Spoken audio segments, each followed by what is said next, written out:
vencer a desobediência aos seus líderes. Eles não vão vencer.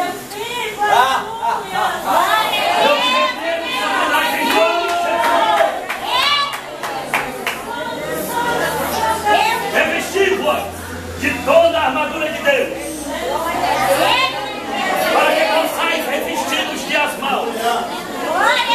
Porque não temos que lutar contra carne e sangue, e sim contra os principados, contra as potestades, contra os príncipes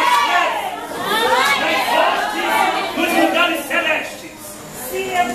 Portanto, tomai toda a armadura de Deus, para que possais resistir nos dias maus.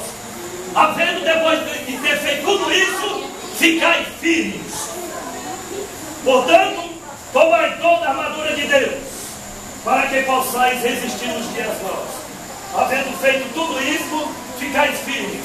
Estais, pois, firmes, tendo cingido os vossos lombos com a verdade, vestido a couraça da justiça e calçado os pés na preparação do evangelho da paz.